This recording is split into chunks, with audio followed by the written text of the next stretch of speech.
Mr. Nosey. Mr. Nosey liked to know about everything that was going on. He was always poking his nose into other people's business.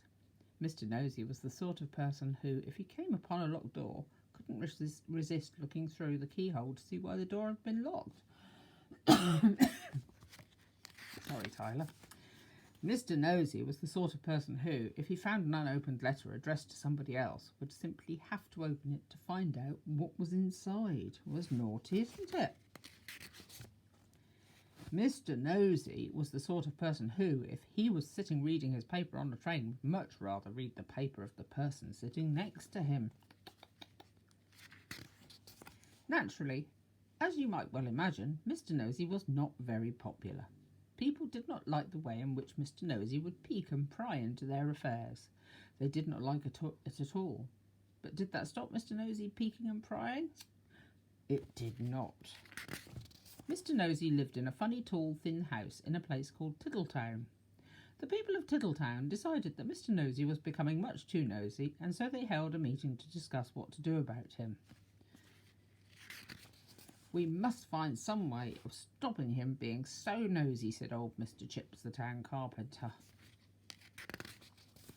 "That's right," said Mrs. Washer, who ran the Tiddletown laundry. "He needs to be taught a lesson." "If only we could think of a way to stop him poking his nose into everything," said Mr. Brush, the painter, and then a smile spread over his face. "Listen," he said, now grinning, "I have a plan." All his friends gathered round to listen to his plan. The following morning, Mr. Nosey was out walking along Tiddletown High Street when he heard somebody whistling behind one of the closed doors. "I wonder what's going on here," he thought to himself, and tiptoeing up to the door, he quietly opened it and peeped in. Splash went a very wet paintbrush right on the end of Mr. Nosey's nose, covering it with bright red paint. "Oh dear, I am sorry," said Mr. Brush, who was painting the inside of the door. Poor Mr. Nosey had to go straight home to try and remove the red paint, which was very difficult and rather painful. Mr. Brush chuckled to himself. The plan had begun. The following day, Mr. Nosey was walking past the laundry when he heard somebody laughing on the other side of the wall. "I wonder what's going on here," he thought to himself, and standing on tiptoe, he looked over the wall. Snap went a clothes peg right on the end of Mr. Nosey's nose. "Oh dear, I am sorry," said Mrs. Washer, who was hanging up clothes on a washing line on the other side of the wall. Poor Mr. Nosey removed the clothes peg and went off down the street, feeling extremely sorry for himself and for his poor red nose. Mrs. Washer chuckled to herself. The plan was working. The next day, Mr. Nosey was going past a fence when he heard hammering. "I wonder what's going on here," he thought to himself, and creeping very quietly to the end of the fence, he peeped around. Bang went a hammer right on the end of Mr. Nosey's nose. "Oh dear, I am sorry," said old Mr. Chips, who was nailing up a loose plank in the fence. Poor Mr. Nosey had to go home immediately and bandage his poor, red, sore nose.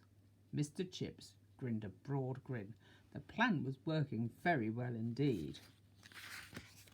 The following day, Mr. Nosey was walking in the woods when he heard somebody sawing wood. "I wonder what's going on here," he thought to himself, and he crept up behind a tree. He was just about to peer out from behind the tree when it suddenly occurred to him that if he did, something very nasty might happen to his nose, and so he went on his way without being nosy. Behind the tree, with a saw raised in his hand, stood Mr. Herd the farmer. When he saw that Mr. Nosey had gone on his way without being nosy, he laughed and laughed and laughed. The plan had worked. Mr. Herd hurried into Tiddletown to tell everybody. The plan really had worked, because after that Mr. Nosey stopped being nosy and soon became very good friends with everybody in Tiddletown, and that is the end of the story, except to say that if you are ever tempted to be as nosy as Mr. Nosey used to be, you'd better expect one thing: a sore nose. There, Tyler, you've got to get ready for the bedtime bear tomorrow. Tell Daddy about the Tickle Me Too, the crunchy crocodile that likes toes.